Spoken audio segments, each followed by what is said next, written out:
Alright, I'm recording, so please, no dirty jokes. No Chometz jokes.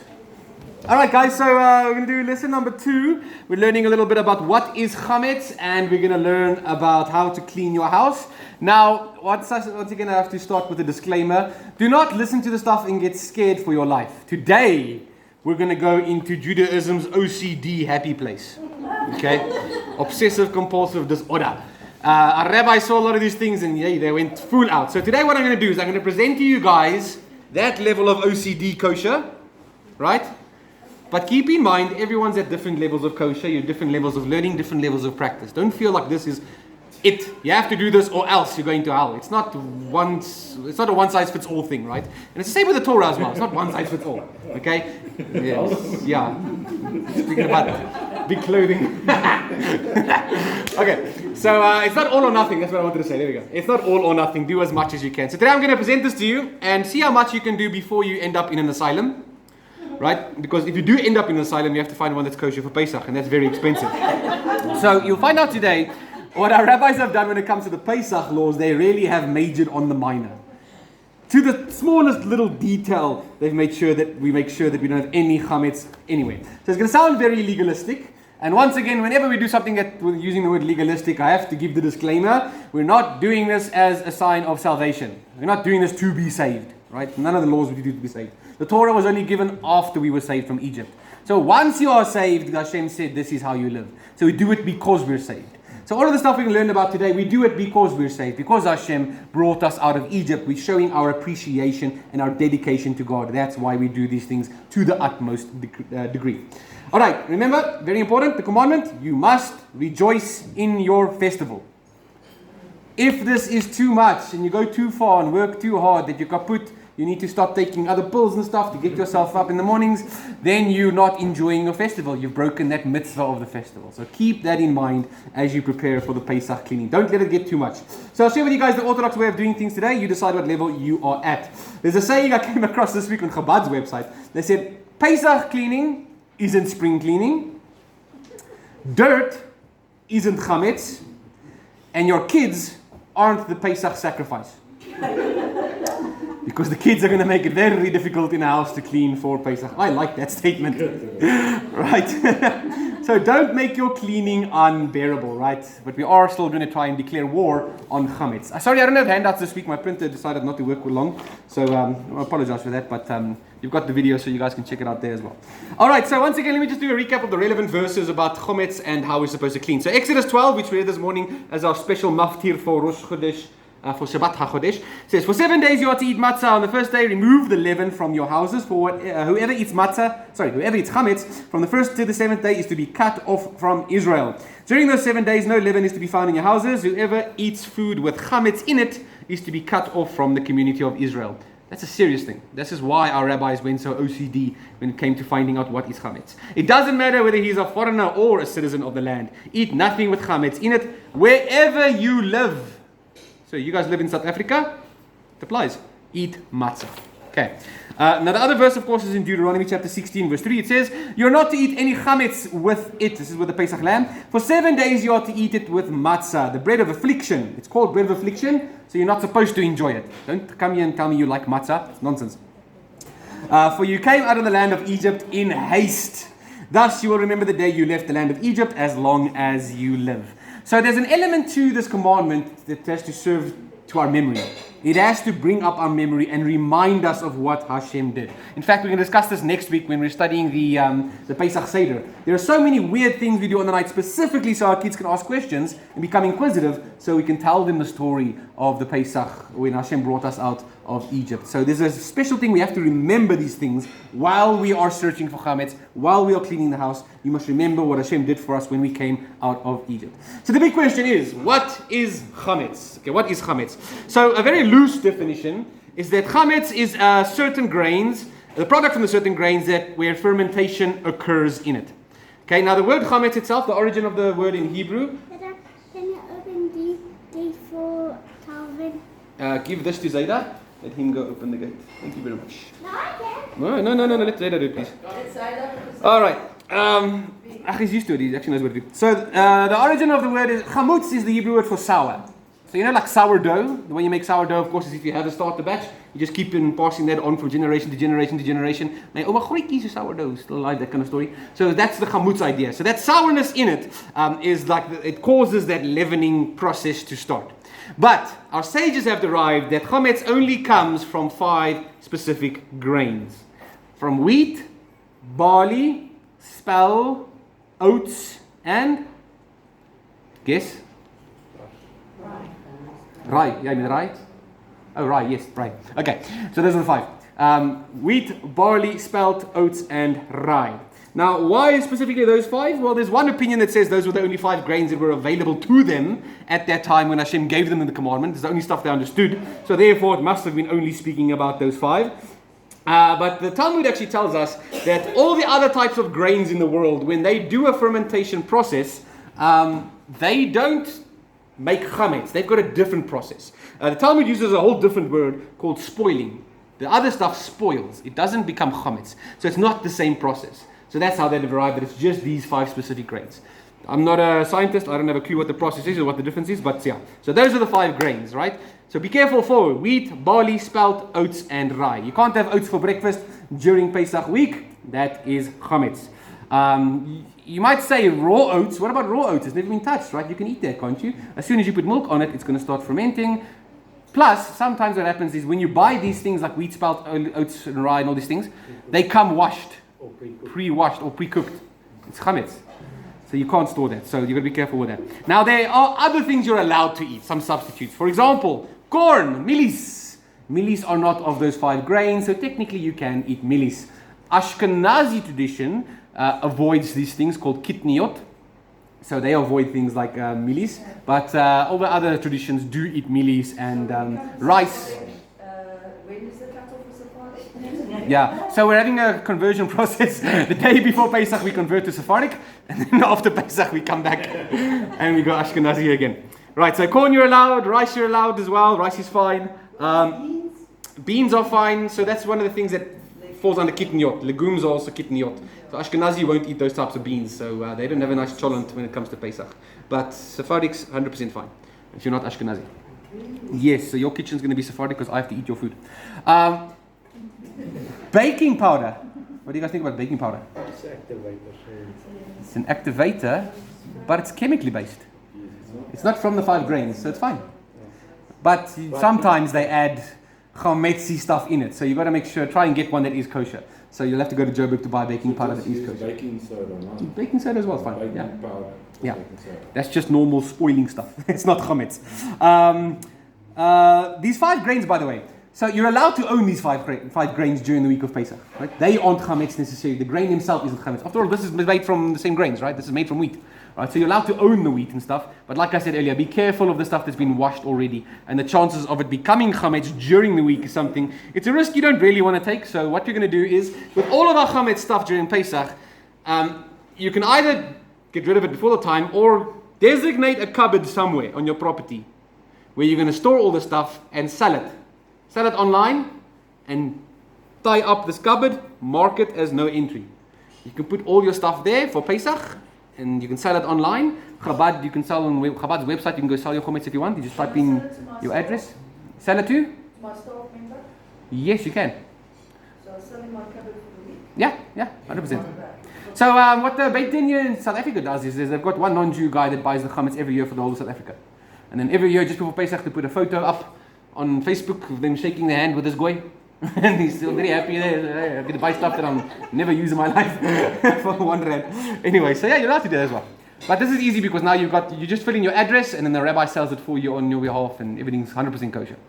Because here's the thing, if you do try and do it with your staff member, you're in a contract, remember?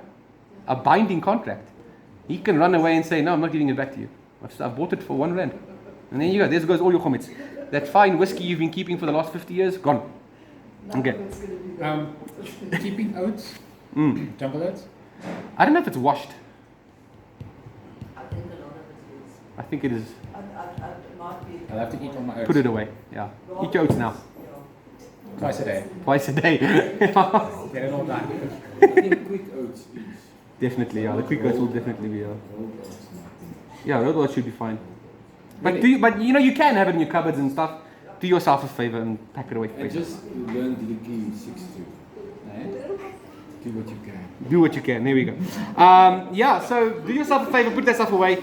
Don't eat any fresh matzah during the week. Don't try and be clever to make yourself matzah during the week. Because what happens if you're now busy making the matzah, you've got your timer on, you've got 18 minutes before it becomes chometz, and then all of a sudden someone needs to go to hospital. No, what was I thinking? Yeah, these things happen, so be careful of that. Like John with his back. Imagine if he was busy making matzah and his back, and I couldn't do anything. All right, so that's the problem. Once that those 5 grains touch water and you knead it, so while you're kneading it, actually it doesn't become chametz. As long as you're kneading it, it's fine. As soon as you stop kneading it, when you start letting it rest, that's when it starts making chometz. You've got 18 minutes before it must be completely cooked in the oven and done. Okay, so it's you can make your own matzah. There's nothing wrong with that. It's completely fine. Fermentation is not an issue, by the way. Fermentation process is allowed. We have wine on Pesach. Where else do we get the wine? We ferment it, right? So the fermentation process is allowed. Yogurt, fine. There's nothing wrong with that. Yes, it does have a fermentation process. It's not the 5 grains. It's not chometz. Sauerkraut. Sauerkraut should be fine as well. Yeah. What else? Kefir, that kind of stuff is fine. So all of that stuff is actually fine. Don't worry about that. So you'll get a wine though that's specifically kosher for Pesach wine. Now, majority of the reason why you have a specific kosher for Pesach wine is because a lot of the wines add something just to make it a bit sweeter, and they usually add corn syrup. And remember, Ashkenazi tradition, corn is not allowed. Sephardic it's allowed, but from Ashkenazi it's not allowed. So therefore, they get the special heksha to say this is kosher for Pesach. You want to say something there? Okay. The other thing about wines, when I was in the Cape, I asked them about it, and they say because they kill the grapes actually, and then they put their own fermentation stuff with it. And then some people use something that's derived from wheat. Oh. That's why you have kosher wines. Yeah. Another thing, you get these funky wines nowadays. You've got like chocolate wines and stuff. They've definitely added some sort of a chometz in there as well, with different flavors of the wines as well. So that's why, you want to do yourself a favor, especially for the Seder. On the first night, the Torah tells us Hashem is watching us closely. That first night is watching closer than any other day of the entire year. Hashem is watching us. So that's why at the Seder, you want to make sure you're ultra orthodox as much as you can do, just at least for that first night. So at the Seder, you're going to have one with a heksha on. You're going to eat matzah that you bought that's got a kosher heksha on. Try not to eat your own matzah if you can on the first night specifically. So just for that night at least, make sure that you're extra kosher, especially with the meal itself. Okay, now when it comes to chometz, when you're cleaning your house and you're looking for chometz, one very, very, very important rule is that chometz needs to be edible for it to count as chometz. If your dog would not eat that little crumb lying in the back of your cupboard from the last 10 years, then it's not chometz. Okay, that's the yardstick we use for measurement is our dogs. And it's as a reward for the fact that the dogs kept quiet when we came out of Egypt. So if your dog will not eat, pigs is a different thing, eh? Pigs eat anything, eh? So if your dog will not eat it, it doesn't qualify as chometz. You don't even have to clean that. You should. Why is your stuff lying there for 10 years? But you don't have to do that because your dog would not eat it. My dog's been struggling to eat its food this week for some reason. So maybe I can get away with more this year because my dog won't eat anything. Who knows? Okay, so when it comes to chometz, the Torah gives us 3 prohibitions with chometz. So you're not allowed to eat chometz, you're not allowed to derive benefit from chometz, and you're not allowed to own chometz. Those are the 3 prohibitions when it comes to chometz. Okay, so let's talk about eating chometz. Not allowed to eat chometz. Kosher signs. So hopefully you guys are familiar with a regular kosher sign that we have in South Africa. I don't know if you guys can see. I'll put it on the camera so when you're home you can see it. Focus over here. There we go. So there's this little like diamond called, and it's got a B and a D inside of it. Right there. I don't know if you guys can see it. I'll show it to you afterwards. I'll pass it down later so you guys can see the diamond. It's got a B and a D inside. The B and the D stands for Beth Din. Right? The Beit, house, Din, judgment. It's our rabbis that are in charge of judging if something's kosher or not. Right? They make life very difficult for us. So we refer to them sometimes as the death bin. But anyway, so the Bet Din. So when you get that logo, you know something's kosher. But when it comes to Pesach, they specifically have one that they make just for this year. Each year they make a little sticker with the Bet Din. And then it says there in Hebrew, Kosher le Pesach. And in English it'll say kosher for Pesach with the actual year. So you'll know when it was made and when they checked it to make sure it's kosher. So you'll see that on many of the specifically kosher ones for this year. Another symbol you'll notice is, which is bigger?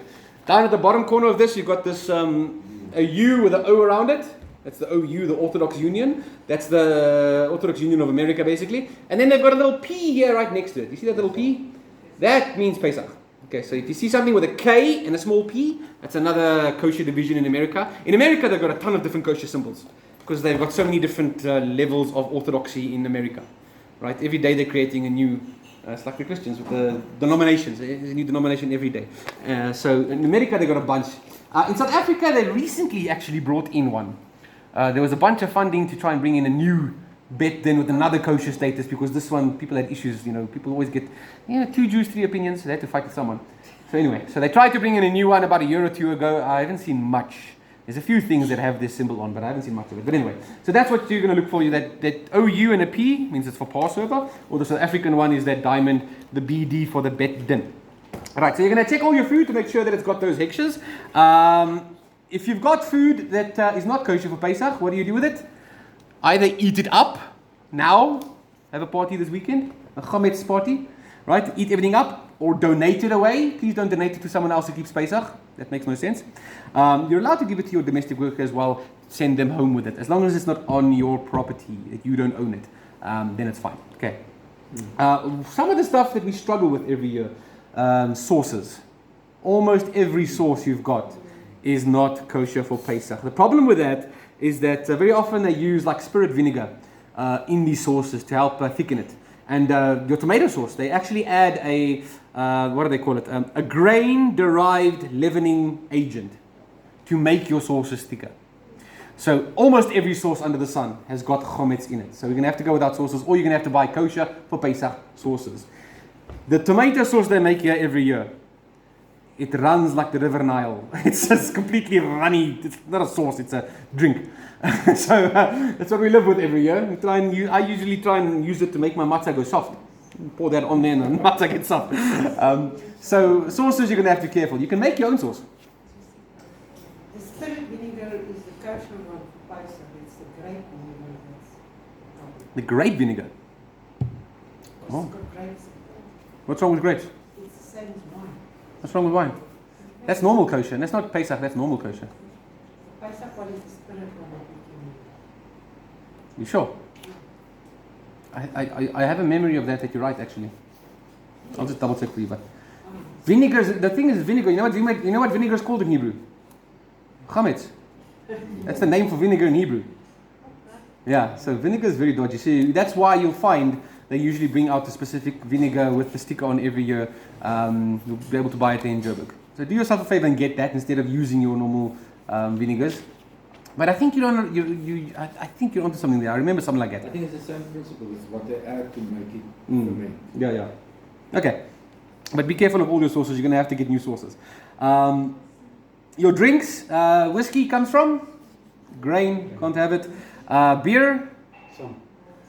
So barley and hops, right? But the thing about beer is they do add agents that are chometz, so you can't have beer. They do make a specific kosher for Pesach beer overseas. I've never seen it in South Africa, but they do make one. But you're going to have to get rid of your beer this weekend, right? So please invite us over for the braai, and we'll finish all your beer for you. We'll have next weekend also. Yeah, okay, so you can have a shandy then. We'll learn about cold drinks in a minute as well. Alright, medicine we're going to talk about. You've got to be careful with your medicine, that your medicine doesn't have chometz in it, because you take it orally. So you're going to be basically eating the chometz. So you've got to make sure the vitamins that you take don't have chometz in it. There is a list in the booklet that I sent out already like 2 weeks ago. They've got a list of what is kosher for Pesach and the medicines, the most common medicines that are. So there is a list for you guys to double check everything that you need to take. Cosmetics, ladies, your cosmetics. You might be asking the question, wait a minute, are my cosmetics edible? I don't eat my makeup, do I? Average lady consumes 8 sticks of lipstick throughout her life. Thank God I'm not average. So you eat the lipstick. It depends on the age. And the artistic expression as well. Right, so then you have to actually check that there isn't chometz in the stuff that like your lipstick, for example. You should anyway check your lipstick because you know what they make lipstick from? Octopuses and worms and stuff like that. So check that anyway.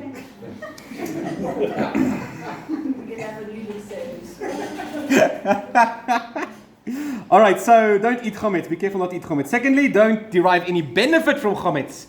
If you own a bakery or any shop that sells chometz, you're not allowed to derive benefit from chometz during those 7 days. The Torah says you must destroy chometz. So anyone who owns a bakery or something like that, they actually close the shop for the entire 7 days. Or they kasher everything, sell off all their stock, and go kosher for Pesach, which is an absolute nightmare for a bakery. They just burn the whole place down basically and rebuild it. So they usually just close for the 7 days. Many of the restaurants in Joburg as well, the kosher ones, they'll just close for the 7 days. There's a few that do stay open, they go kosher for Pesach. But yeah. So you're also not allowed to make any money off of chometz during those 7 days. So if you guys are selling some item that's got chometz in it, you be careful, you're not supposed to make any money from it. Bottle stores, you'll have to close your bottle store as well if you own a bottle store. Unless you get rid of all your stock that's not kosher for Pesach and you only sell kosher for Pesach drinks, no one's going to come to your shop anymore. Drunk people pitching up. They're going to be angry as well then. Well, they're not drunk yet. That's why they pitched up. That they're needy for something. Here's another thing. You're not allowed to derive benefit from it. Dog food. Dog food's a problem. There's chometz in dog food. And your dog will eat it, yes? It's dog food. Right, so you're going to either have to feed your dog cooked food for the week, like chicken and rice or something. You spoil them. Hey? You spoil them. You spoil them. They kept quiet when we came out of Egypt. They deserve it. You know, there's a mitzvah in the Torah that says, treifa. If an animal dies next to the road, it's not kosher for you, but you can feed it to your dogs. Save up all that meat all year long. I don't know, you must make biltong from it. And then give it to your dogs for Pesach. No, anyway. But Kosher World does every year. Kosher World does have a kosher for Pesach dog food every year as well. So you'll be able to get there. I think it's EPOL. I think that's the one that does it every year. Just go check this year what it's going to be.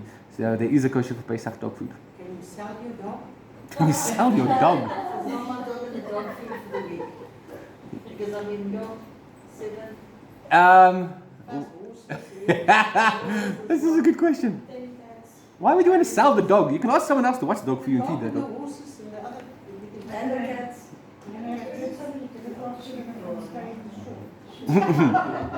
Don't send them to the zoo. You don't need to sell the dog. You don't need to sell the dog. What about your kids? Can I sell my kids? Makes it much easier. No, just make them food for the week. I know it's very difficult with horses and stuff like that you have to give them feed. So yeah, good luck with that. Try and feed them something else. Horse eats hay. Right, so write down a bunch of letter hays on paper and feed it to them. Okay, the third prohibition is you're not allowed to own any chometz. Okay, so that's what I said earlier. All the stuff you own that you want to hold on to, you're going to put into a cupboard, you're going to tape it closed so that no one can open the cupboard, and you're going to mark it actually. You should put up a little piece of paper and you should write on there, sold, or not mine, or no entry, or something. Right, and then you go sell it either online or at the local bet den, or whoever wants to buy it from you. Make sure that you put the stuff in a cupboard, sell it, lock it up, not allowed to open it until after Pesach. So that means that since you're not allowed to own chometz, you have to clean your entire house, make sure there's no chometz in your possession. If you have a holiday home, it's your possession. You own it.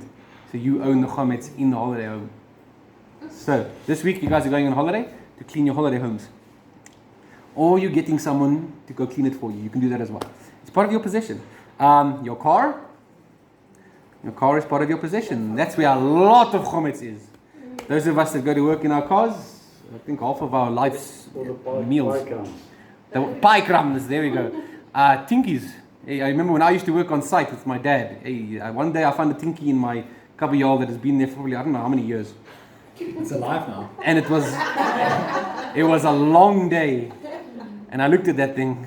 And these American things don't expire more. It's plastic, so you don't need it. So anyway, be careful. Make sure you clean your car out. You're going to want to vacuum your car and wash the carpets as well before Pesach. Your vacuum, after you've cleaned the house, is going to be full of chometz. What good is it? You just transfer it into the vacuum and it's still there. So you have to clean the vacuum before Pesach as well. Make sure that's cleaned out and all of that chometz is destroyed. Your black bin, which day of the week do they fetch your black bin? You have to work out for yourself. You can't have chometz in your black bin neither. So you have to burn the last bit of chometz you have. So try and do your Pesach cleaning before the last time they come to fetch your black bins that week. And then from then on out, you're going to have to destroy it or burn it or take it to the dump yourself. Or throw it over the wall to your neighbor. Okay. Maybe they'll enjoy that. We have to destroy the chometz. Your business, if you own the property where your business operates, that's part of your property, you have to clean it for chometz. So, moral of the story, sell your house and go on a retreat. Okay. So, the stuff you're going to use, when you're using your basic stuff that's not chometz, like sugar and salt and stuff like this, custom is to get yourself a new one for Pesach. Reason being, your sugar, your bag of sugar, right?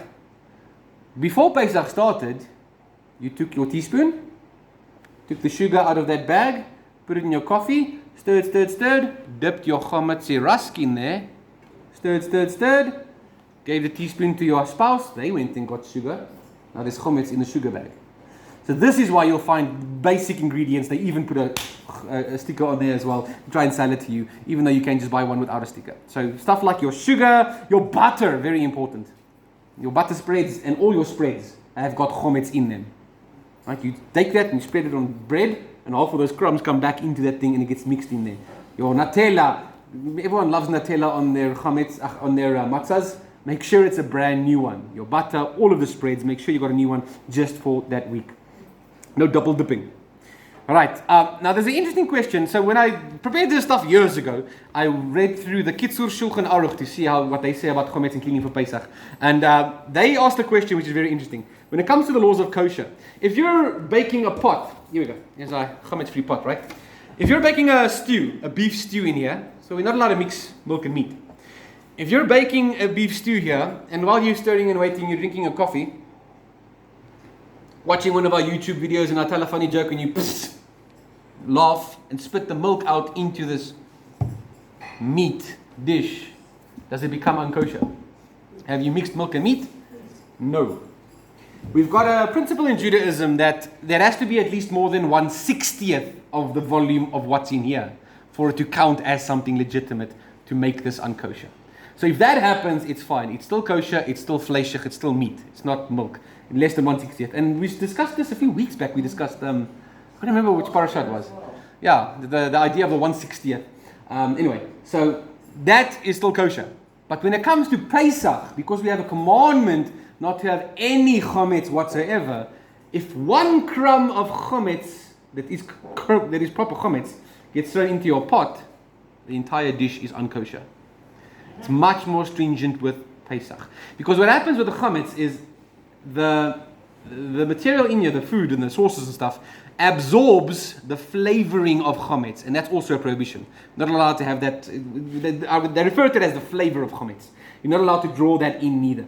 So much more stringent than regular kosher laws. So you've got to be very, very careful when it comes to that. So good luck with that. It's a mitzvah to destroy your chometz. So remember we spoke last week about the day before Pesach, you're going to take your chometz and hide them in the night so the kids can find them, those 10 little bags or whatever. Instead of using a plastic bag, a better suggestion is to use newspaper. Because newspaper, you can put the chometz in there, wrap it up, hide it for the kids. The next morning, you can just throw that on the fire. It burns much easier and it does a better job of destroying the chometz than plastic would do. More eco-friendly as well. There you go. Save the planet while we're at it. Right. This year, of course, we're doing the burning on the Friday morning because we can't do it on the Saturday morning because it's Shabbat. Eh? All right. Cool. So let's look at some of the products. The Orthodox Union in South Africa has given us a green list of items you can buy without a heksher. So on their website, koshersa.co.za, koshersa.co.za, they've got a green list for you, telling you all the items that don't even need a sticker to say that it's kosher for Pesach. So you can go on there, you can read through it and get comfortable with the kind of things that you can buy without even having to go to Joburg. So products you have to make sure you don't have in your house, of course, is bread, cookies, try not to have any of these grains, cereals. You have to have breakfast for 7 days with this stuff. It's probably the worst 7 days of your life, breakfast-wise. Choices-wise. So you're going to have to make a plan beforehand. Cornflakes? No.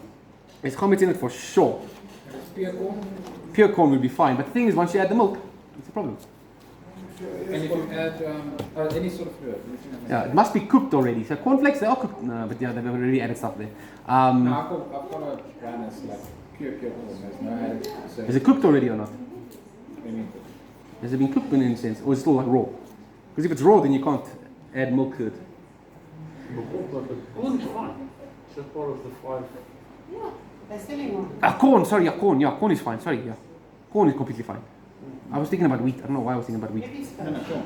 Huh? If it's kosher. Yeah. The cornflakes is fine. Yeah, but I'm sure they add Yeah, agents. 100% sure. There's one brand from Checkers that's like very no added stuff. Yeah, It's just literally just corn. just corn. That should be fine. Yeah. It's two ingredients. Yeah, you can have mealie puck for breakfast for the whole week. Yeah.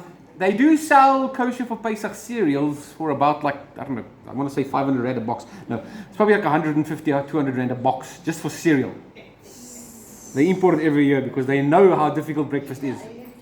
What my wife does for us every year is she makes us granola for Pesach week. Bunch of nuts, matzah, honey, cook it in the oven. You've got a bowl full of granola for the whole week for breakfast. You can just add your milk in the mornings and have that for breakfast. Some raisins as well, sorted. And it's delicious, by the way. There's some nice Pesach recipes for it. So that's an idea for you guys. So breakfasts are always disappointing. You come to shul and you guys are still hungry every year on Pesach. All right. Pasta. Pasta is chometz. No pasta. Pasta is a staple food, right? So you got to put away all your pasta. Your beer, your whiskey, your sauces, your spices are problematic. The problem with spices is, you might say, what's wrong with the spices? Spices are spices, a bunch of leaves crushed up, right? The problem with the spices is when they put them in a little glass bottles, they stick to each other and they don't shake nicely. So what they do is they add different grains in there to help it separate from each other. So you've got chometz in there mixed among your spices. So you're going to have to get new spices for the week of Pesach. Okay, so you're going to lock up your spice cupboard and you're going to go buy new spices from the kosher place for Pesach week. A lot of them are new, Yeah. Yeah.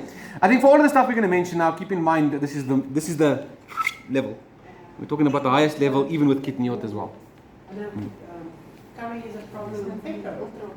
What's it? Pepper, black pepper. Black pepper. So my mom actually asked last week about where can you find a kosher for Pesach curry powder, because that's difficult. So Moishes, there's a butchery in Joburg called Moishes. They're also like a grocery store now. They every year have quite a good selection of spices. They make their own spices every year. So last year when I was there in Pesach, they had spices I never thought they would have during Pesach. So you'll be able to find most of the spices there as well. Your tomato sauce and your mustard sauce are going to be out. Like I said, they use a thickening agent derived from chometz or your spices. Coca-Cola. Interestingly, in South Africa, obviously, because we're Ashkenazi in South Africa, Coca-Cola is made from corn syrup. So for those that don't eat corn on Pesach, they can't have Coca-Cola. So they actually import kosher for Pesach, Coke, every year for Pesach. And it's made from cane sugar instead of corn syrup. But if you eat corn, Coke is fine. So you can come to shul. Here in our shul, we're going to eat corn as well. So you're allowed to drink normal Coke and that kind of stuff. But every year they also make like a special iron brew. Just for Pesach as well. So you'll see that in the shops as well this coming week. Milk shouldn't be a problem. So they say that as long as your milk has got a regular bet-in hechsher on it, then it should be fine for Pesach in South Africa. Shouldn't be an issue. Just a regular hechsher. Dew Fresh always brings out a special kosher for Pesach milk and puts a sticker on there, and you pay premium price for that. But any milk with a hechsher is fine according to our South African bet-in. Cream is fine, same as milk. It's kosher for Pesach. Sour cream is not kosher for Pesach. Be careful. Yeah, sour cream is not kosher for Pesach. So be careful if you want to make something with fish during Pesach. Or people like to have sour cream with salmon on a matzah. It's delicious.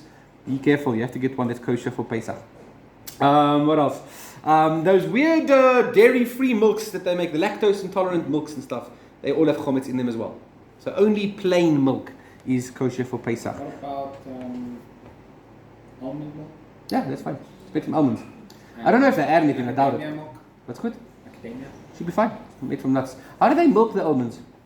Cut it, blend it. Yeah. We got this like, no, I'm kidding. They got this little things on there that you can, with tweezers with. Tweezers. I heard someone It takes suggest. very long, that's why it's so expensive. I heard someone suggest that's why there's so many trans people in the world nowadays. All this almond milk they're drinking. All right. Hey, they don't have any trans fats. You got them. Trans fats, that's clever. All right, so your meat, you have to be careful with. Chickens, so most of us buy chickens that are already cleaned out before the time, so that should be fine. But some people like to buy a chicken with the gizzards and all that stuff and the stomach still included. And there's a problem, because your chickens eat sometimes chometz, sometimes corn, sometimes chometz. So they have chometz inside the chicken, inside the gizzards, inside the stomachs, and all these things. I know in South Africa, it's a delicacy to give the gizzards and the innards to the head of the household as well. Right? I heard a nice story from one of us who told us that someone got beaten to bits because they didn't give the head of the house the gizzards when they cooked the chicken. So you got to be careful with that. That stuff stays inside the chicken as well. Meat, boerewors. Boerewors has, they add like wheat and stuff in the spices to it, and there's chometz inside your boerewors as well. Okay, so you got to be careful of your meats. But all the meats are kosher for Pesach. At the butchers, they're already kosher for Pesach. Yeah, so you can go buy your meat now for Pesach already. In Israel, what they actually do is they start feeding the chickens different feed a week before Pesach to make sure there's no chometz in their feed. Because, fish meal, yeah, the fish, fish bones. Another thing that they also are careful about is the eggs that you buy. Look, the ones you buy in the shops are washed and cleaned. The ones you buy from Yanni down the road on the chicken farm, he doesn't clean it. Many people don't like to clean their chicken eggs because they feel like it keeps it fresher for longer or something. So what happens is these chicken eggs, as they come out and while the chickens are sitting on them, sometimes the chickens then poop on the eggs. And their poop, sometimes they don't fully absorb, they don't fully digest the chometz. So there's chometz on your chicken egg shells.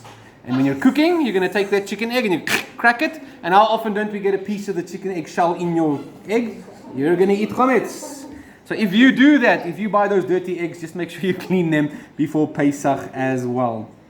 It just become a better egg cracker. That's true, yeah. There's actually some napkins and paper towels where they use starch to make the napkins. You can imagine that's a problem with your Pesach Seder. You're eating everything kosher for Pesach and then you wipe your mouth with a starchy thing.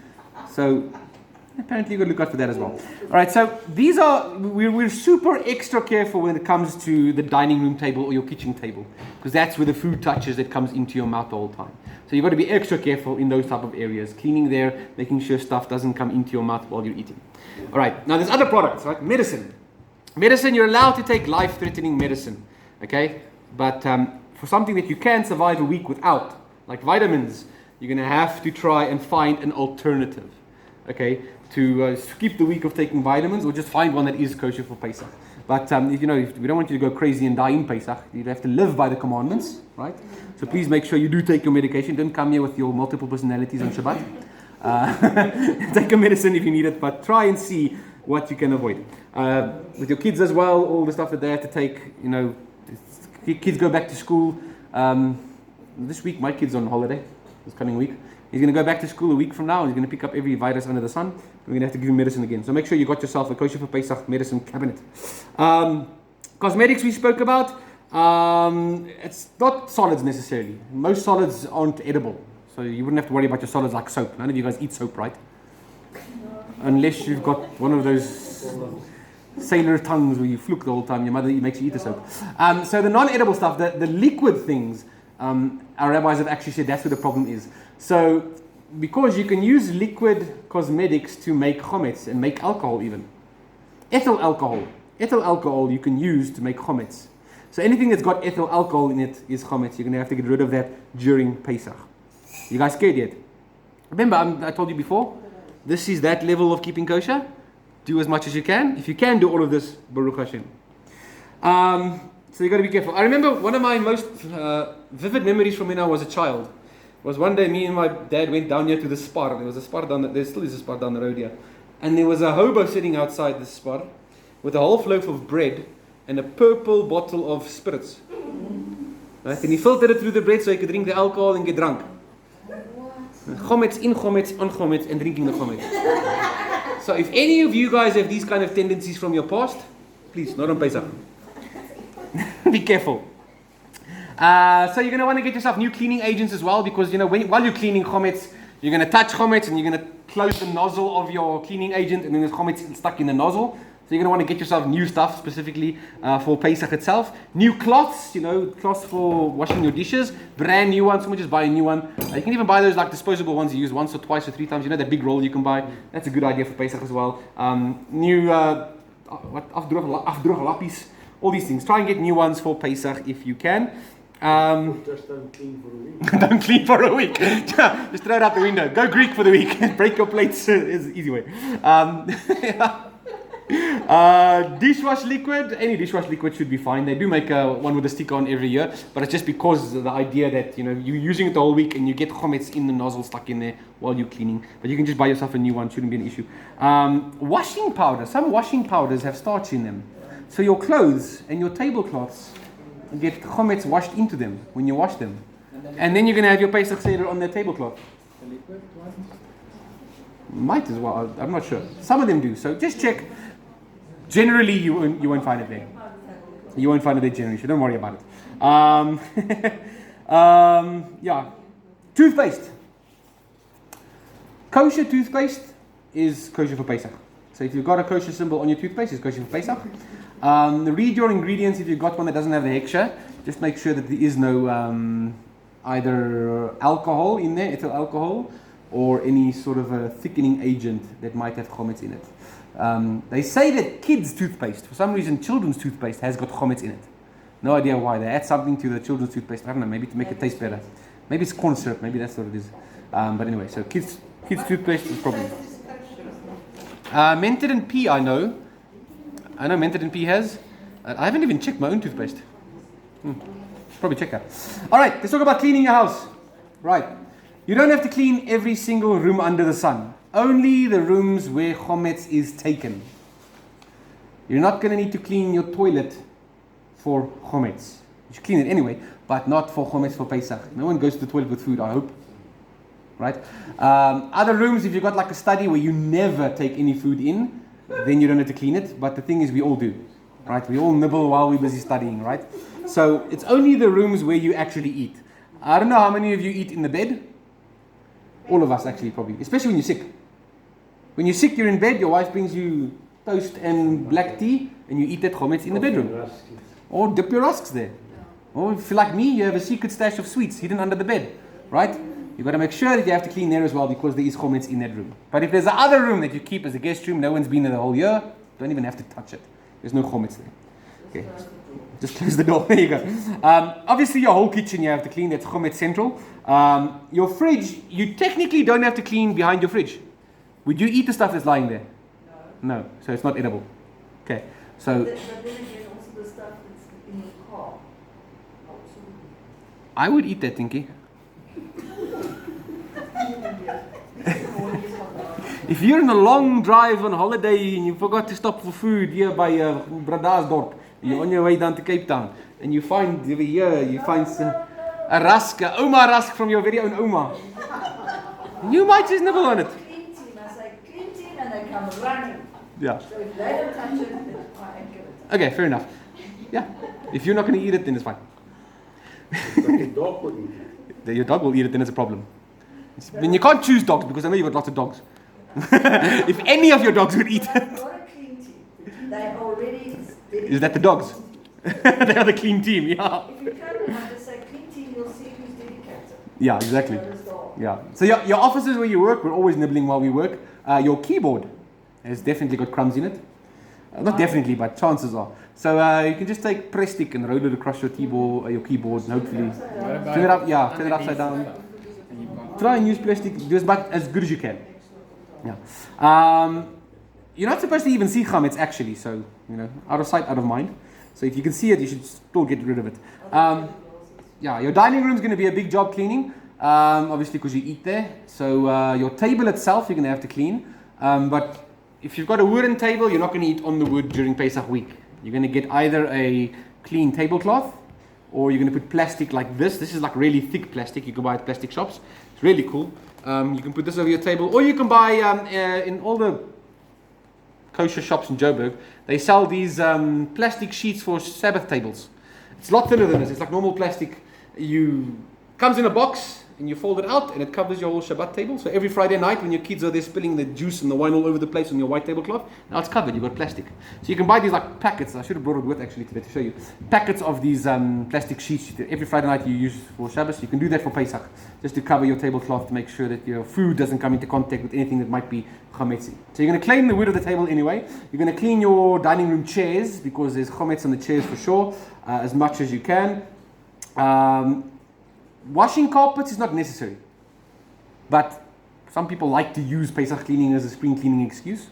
So it's not completely necessary. You don't have to slave away, but it's not a bad idea. We're going to be washing the shul carpets probably the week before as well, before Pesach comes. We'll just wait until our last brocha in the kitchen, and then after that we'll come wash the carpets. What else? Your challah cover, I mentioned it this morning. Your challah cover is completely chametzi. Don't use your challah cover for your matzah on the Sabbath during Pesach week. You're supposed to get a whole new matzah cover, one that says like Pesach Sameach or something, or make a new one. So make sure you don't use that as well. What else? Okay, if you have kids my kids' age, you have to clean every room in your house. Because kids carry food everywhere. In their pockets, in their hair, in their toys. You must clean them as well. That's impossible. You need one of those high pressure hoses to clean the kids. So yeah, with kids you have to clean everything. In fact, you're actually supposed to, this is not if you're Orthodox, you're supposed to get them new toys just for Pesach. So a different set of toys that they don't play with the whole year. And the kids apparently they get excited for this. Every year they're like, hey, we can play with those toys again. So get them something strange and weird, put them in a box, store it away for Pesach, let them play with that for Pesach. The old toys have got chometz everywhere in it. So you're gonna have to pack away all their toys for Pesach unless you want to clean them one by one, especially the Lego. In the nooks and crannies of the Lego. So it's quite difficult, eh?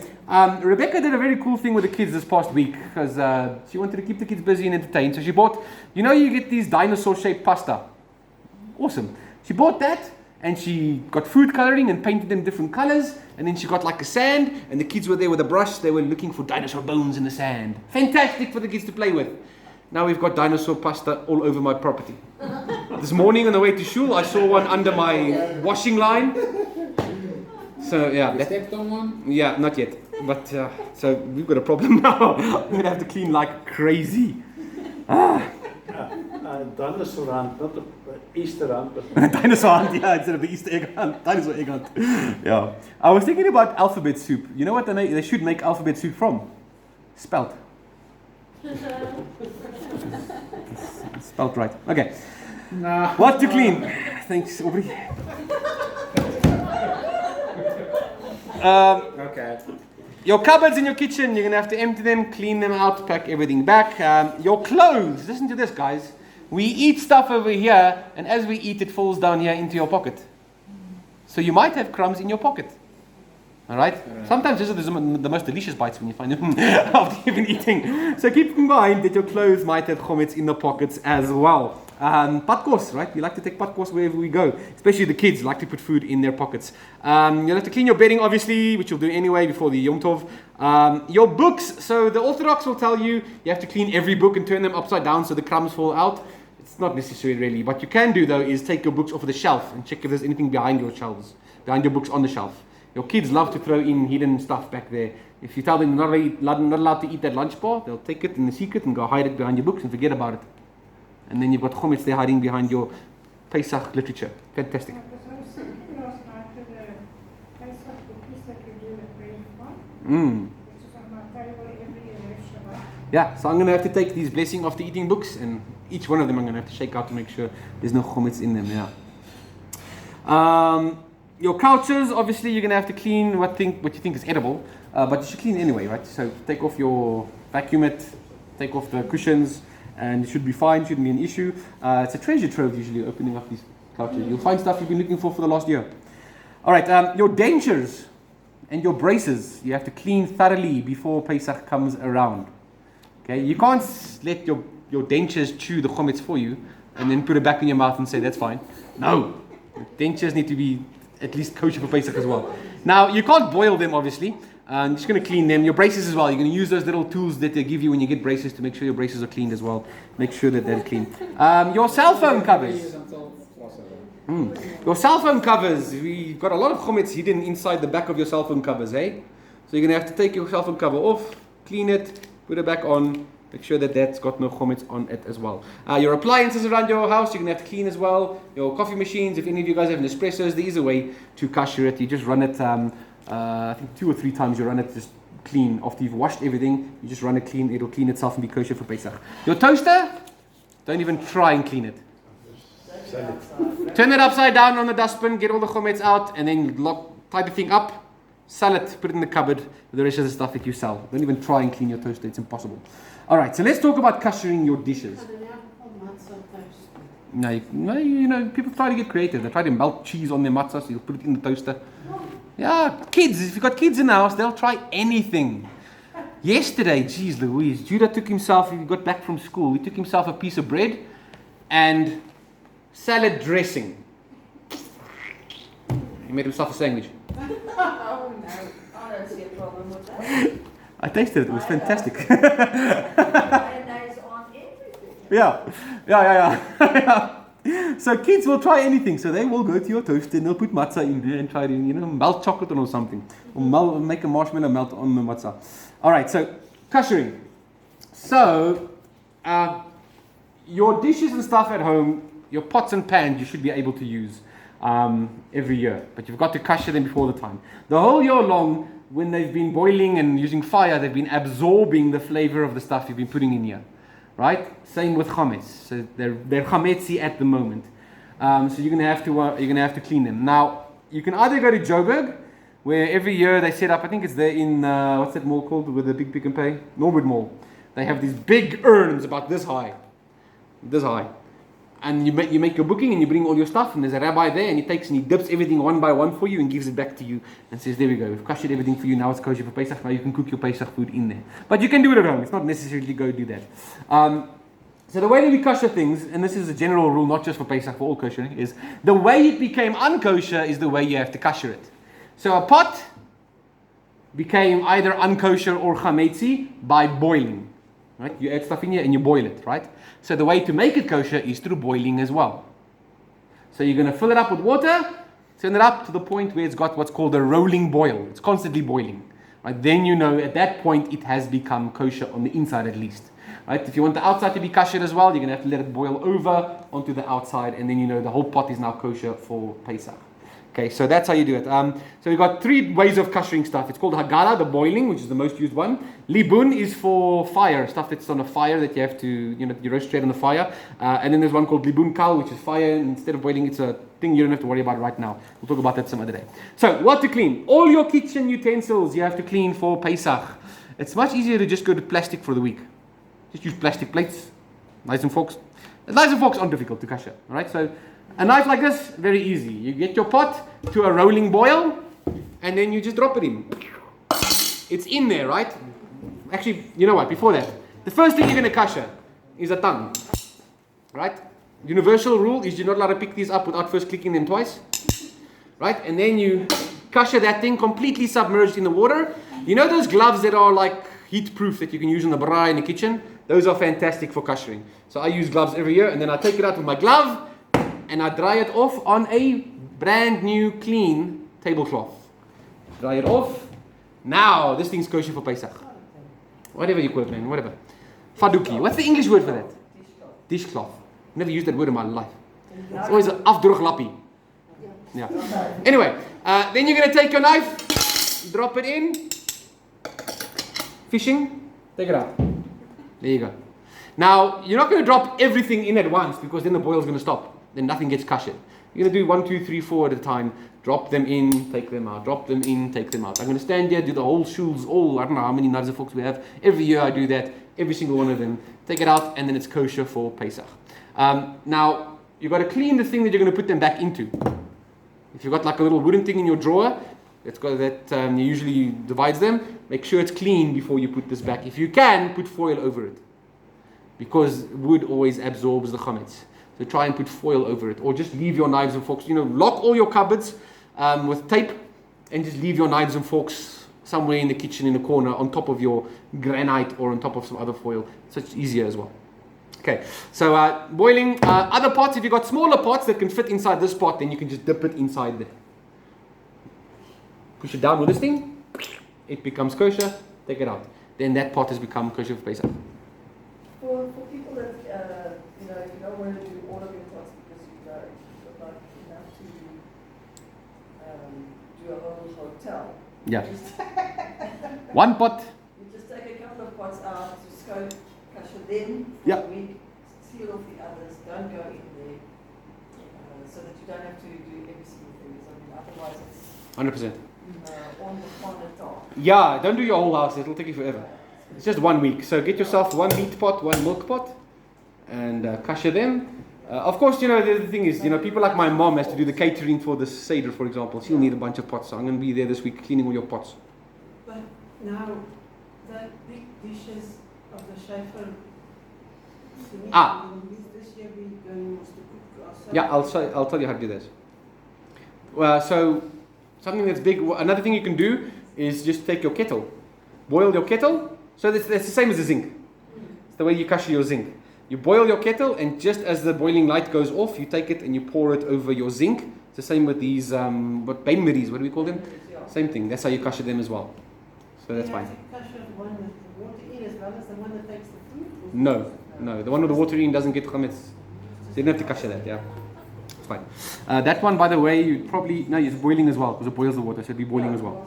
Yeah. If you can, just buy new pots and pans for Pesach and keep them there every year. Try every year to buy one new pot, or one new pan, or one new plate, or some knives and forks. The knives and forks you can kasher. That's not a problem. Yeah. I remember, there was a time when you used to buy your groceries, they'd give you these little stickers and stuff, and then if you get enough stickers, you get a brand new pot. That was back in the day. So I used to buy all our stuff for months before Pesach. I'd start buying at the big Pick and Pay so we can get pots for Pesach. Got all that stuff in eventually, and now we've saved them. Those are our Pesach pots for every year. So try and do that every year. By the way, before you start kashering something, it has to be clean. You can't take something completely chometzy and just drop it in there. It must be cleaned 24 hours before you kasher it. Okay, keep that in mind. Okay, you clean the stuff, and then you can take your clean stuff the next day and you can kasher it. So cutlery is very easy, you can just drop it in there. One of the problems, however, is if you have a knife like this, that's got these wooden handles. There's chometz in the wood. Can't get it out. So the truth is this you can't really use for Pesach. So you're not going to use these. You're going to try and use these ones that are full steel if you can. Good luck with that. What else? Anything with a sieve. Sieves are impossible to kasher. You can't kasher a sieve.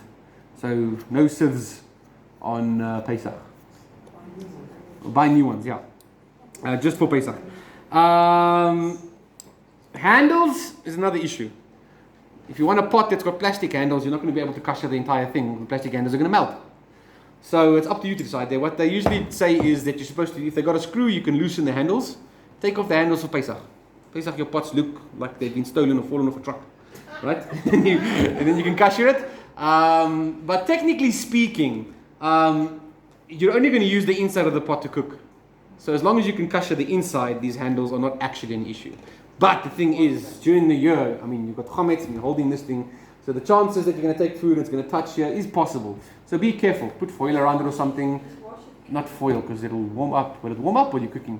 I don't think so. That's super kosher. Yeah, I'm talking about super kosher today. Take a small brush, like an old toothbrush or a new toothbrush. Yeah. And you can use it to...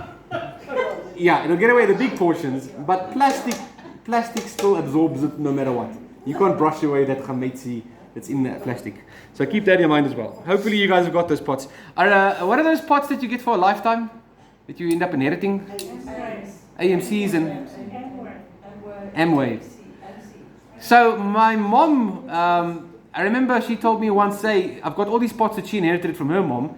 If you send it back to them after, because it's a lifetime guarantee, if you send it back to them, they recoat the entire pot system for you. They fix the pots and they recoat it for you. You should do that every Pesach. I've never thought of that. That's a good idea. They do it for free, not because it's a lifetime guarantee, isn't it? Not. I thought I hacked the system. Never mind. All right. Plates and mugs. Porcelain. Can't kasher. It's absorbed whatever's in it. Impossible to kasher. So you need brand new plates and brand new mugs for Pesach. So once again, try and buy a little bit every year. Or just use glass. Just use glass. So when it comes to glass, Ashkenaz tradition says you have to kasher glass. Sephardic tradition says you can just wash it. you don't have to kasher it. So glass is quite easy. But you mustn't use glass plates. Pyrex as well. Pyrex, It's lost. is it glass? Should be fine then, yeah. As long as you're not eating and cutting into it. So drinking glasses are fine, coffee cups are fine, but once you start cutting into this, because glass is what, actually a sand, right? You're scratching the chometz in, so don't use a plate that's glass, but your normal glasses, you can just wash and use them. You don't have to kasher your glasses for Pesach. Why not a plate? Erika? I can understand the pottery absorbs it. Mm. And then stoneware and porcelain. Porcelain does absorb it as well, so it's not kosher for Pesach. Stone does. Stone doesn't, I don't think.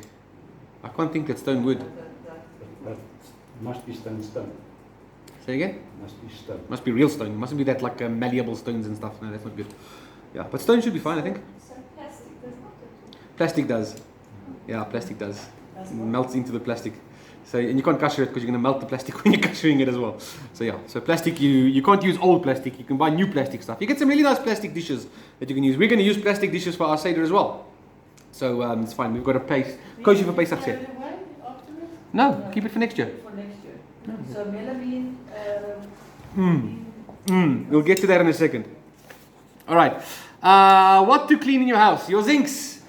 Put on your kettle. As soon as it's finished boiling, you take your kettle and you pour that hot water over every inch of the zinc. Make sure you cover everything. The top of the zinc, the inside walls of the zinc, and the floor of the zinc, and the sifting nozzle thing at the bottom as well.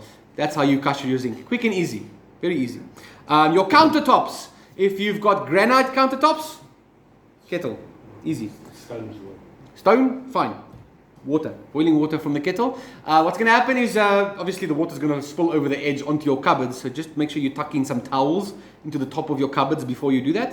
And then you boil it and you just pour it over slowly as you see. Some people are so orthodox that they actually come with an iron, a strijkijster. And they iron the granite after the water's been poured. It's up to you. All you need to do is just the boiling water and it'll be kasher. If you've got wooden tops, tabletops, you can't kasher wood. So what you're going to do is, you're going to buy yourself a ton of this stuff. Heavy duty foil. Right? That wasn't Chometz, was it? No. Cardboard. Paste. Matzah. Alright, so cover everything in foil. If you've got wooden, melamine as well. You can't kasher the melamine as far as I know. So just put foil over the top. cups and saucers. Cups and saucers? Yeah. It's I don't think you'll be able to kasher that. it's a half. What's melamine made of? It's... Yeah, no, you can't kasher it then. Yeah, you can't kasher it. You can get new ones.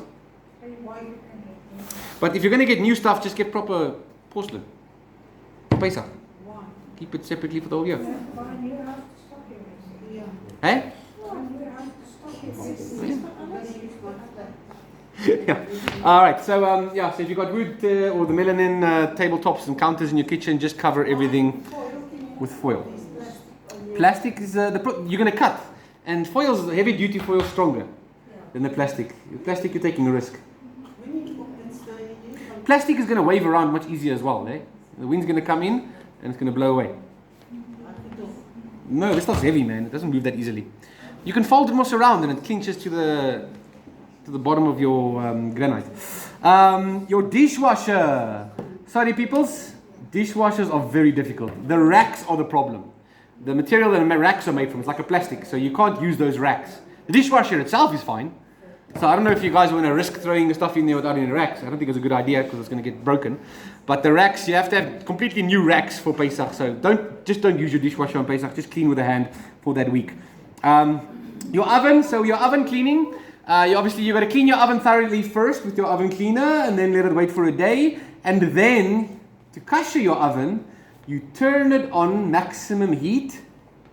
Orthodox say for 5 hours. So plan your load shedding carefully. And after 5 hours at maximum heat, you've blown the element and you have to phone someone to fix it. Others say just 20 minutes. So depending on your level of kashrut. Neither. That's Orthodox and I'm going to say Christian. Reformed. So that's how you kasher your oven. Now with the racks, some people have an issue with the racks. So what they do with the racks then, because there are sometimes the racks are coated.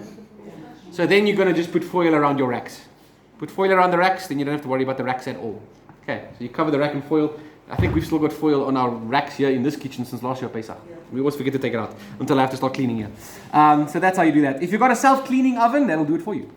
Your self-cleaning settings, you can put that on. It'll clean your oven for you. It'll be kosher for Pesach. Your stovetops. Stovetops and heating trays. So the way to kosher a stovetop is you turn it on to maximum heat until it becomes completely red. Once it's gone completely red from the heat, it's kosher. Done. Okay, so that's how you do stovetops. Heating trays, same thing. Put it on maximum until it's as bright as it can get, and you've koshered as much of it as you can. But usually the heating trays are made of glass. Hey, so glass is the same thing. It's not an issue necessarily, but you still need to put it on just to make sure it's been heated up all the way. Gas stoves, you have to put the fire on. Orthodox say for an hour. Let the fire burn for an hour. Yeah. Or Reformed say 20 minutes. So there you go, 20 minutes for your gas stove. Your microwave is easy. It's always easy to kosher a microwave. Polystyrene cup with water. Put it in the microwave and 10 minutes until all the water gets evaporated in the microwave. It koshers the entire microwave. So when you go on holiday and you know that the person that stayed there before you heated up their bacon before you got there, polystyrene cup with water. It koshers the microwave and it should be fine. Make sure you clean the glass as well, the turning thing as well. Make sure it's clean before you do that. So it's very easy to kosher a microwave. Frying pans, baking trays, can't kosher. The coating that's on frying pans, you can't kosher. It's impossible. That's why you'll find whenever you go on holiday to like one of these natural places or the wild, when people are backpacking, the way to spot a Jew is he's the guy walking with a backpack with a frying pan hanging. Because you can't kosher a frying pan, so they have to bring their own frying pan when they go hiking or camping or whatever. So frying pan, you have to get a brand new one basically for Pesach. Okay, keep that in mind. So if you want to make yourself nice eggs and matzah for breakfast and Pesach, you need a new frying pan. Right. Any questions? That's about it. Anything else you guys can think of for koshering? Slow cooker? No idea. It's coated, eh? Air fryer. You get porcelain ones, you get coated ones. It's coated. Yeah, the coating, it's the same as a frying pan then, eh? You won't be able to kosher it. Yeah. So you can't use it. Yeah. No cholent on Pesach. Sure. Air fryer. Air fryer koshering. I read this a while back. What was it again? The same problem as the oven. Same problem as? As a normal oven. Oven. Yeah, you can kosher it. I'm just trying to think how. Yeah, you probably just run it. Just run it for a full service. Put it on chicken mode. How does the air fryer work? I've never used one. Yeah, it should be fine. Another issue is these induction stoves. I remember many years back we had a guy in our shul who uses induction stove. So he actually went and asked the Beit Din, how do I kosher an induction stove? And they said, we have no idea, we'll get back to you. And they eventually got back to him and said, listen, we'll have to appoint a bunch of rabbis to study this halakha and make a ruling for us. It'll cost so much and so much, so many thousand rands for all of their time to figure this out. So the guy said, don't worry, I'll just use the other stove.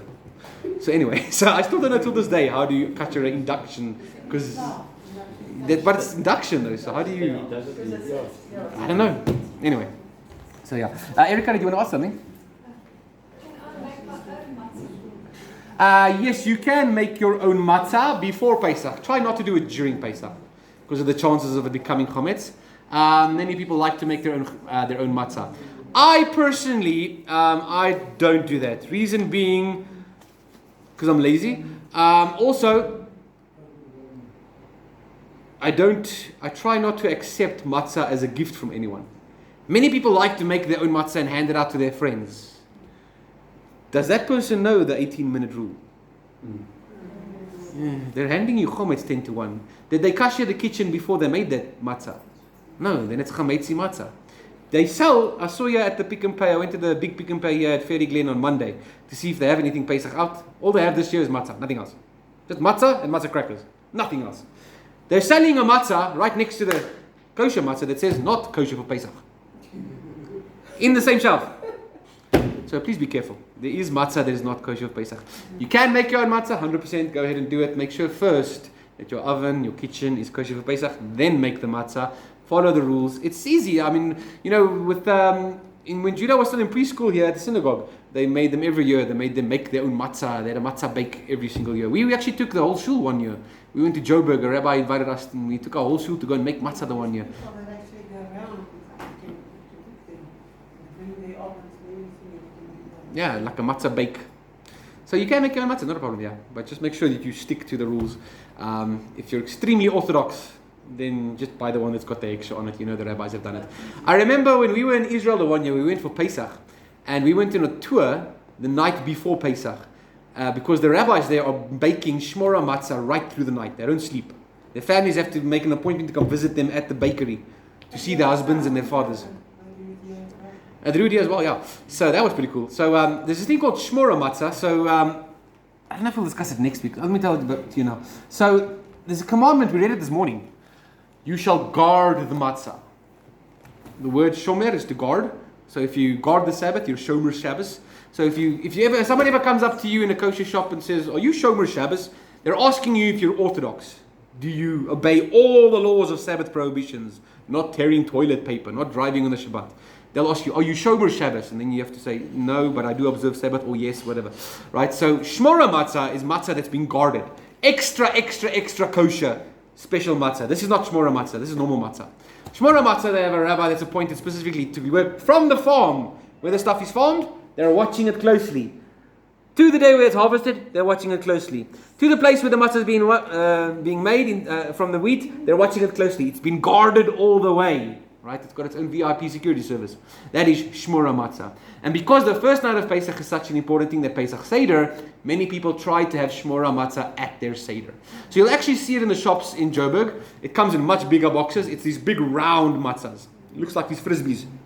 And you pay, I think for a box of matzah, which has maybe 10 in it, you pay about $500, if I remember.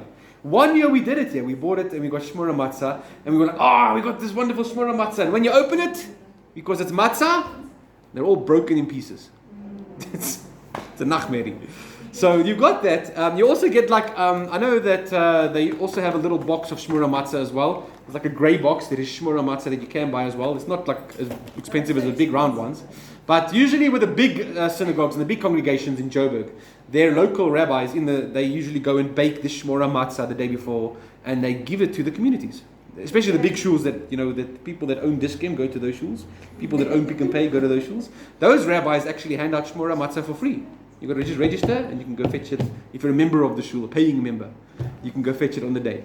We ordered and we could buy it from this. Yeah, you can do that as well. Yeah. It's not nice. It's not matzah. So it's an interesting thing. We tried it once or twice as well. It's very expensive though to get it, but that's nice. So that's shmora matzah. Question? Linguistically, what is the distinction between chometz and chometz? The A and the, because I see you use them interchangeably. By accident. Okay. So it's just Ashkenazi, we pronounce it as a O, but it's the exact same vowel as Sephardic where they say chometz. Okay. So we just say, in South Africa we always say chometz. So chometz is Sephardics. Chometz. Like Shabbat with Shabbos, same thing.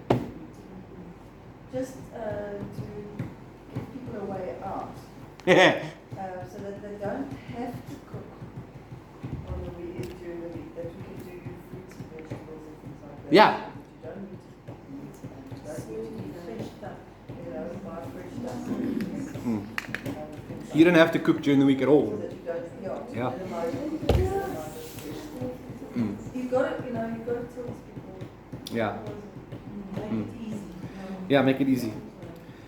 Right, so remember we do the thing of searching for the Chometz in the night before Pesach starts, and it's very important that we do that, from a spiritual perspective.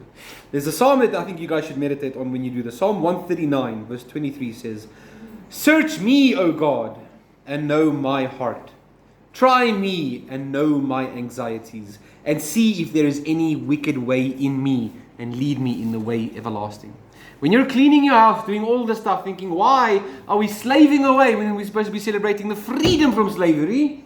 Think of it in this way. We're not doing it as slavery. We're searching our own hearts, and Hashem is searching us just like we are searching our houses to try and find the chometz in every nook and cranny. Once you do all this work, you'll be reminded of the struggle that it took to get us out of Egypt in the first place. how Hashem cared for us, looked after us in every single element of our struggle, right? So as you clean every hidden corner of your house, you have to ask Hashem to cleanse every corner of your heart as you do it. As you shine that light looking for the chometz in the night, you should remember that we too have to shine the light in ourselves to try and find any wickedness, a chometz of malice. The leaven of malice is what New Testament Yeshua talks about, right? In our own lives and in our own hearts. We have to bring that light and make sure we can point out any pride or arrogance that we have, right? That's one of the big things that Yeshua talks about, that your arrogance is like chometz. You know that, I don't have a pen now. Yeah, never mind, I'll talk about it some other time. So the arrogance is a big issue. Pesach, we're supposed to be flat, right? Flat and humble. It's humble man's bread. Whereas puffed up chometz is arrogant people's bread. We're supposed to make ourselves humble on Pesach. Yeshua gives us the instruction, do not clean only the outside of the cup, but clean the inside as well. That should be our slogan for our Pesach cleaning every year. Psalm 24, verse 3 to 5. We all know it. Who may go up to the mountain of Hashem? Who can stand in his holy place? Those with clean hands and pure hearts, who don't make vanities the purpose of their lives or swear oaths just to deceive. They will receive a blessing from Hashem and justice from God who saves them. So, this Pesach, clean up your act and don't do a crummy job of it.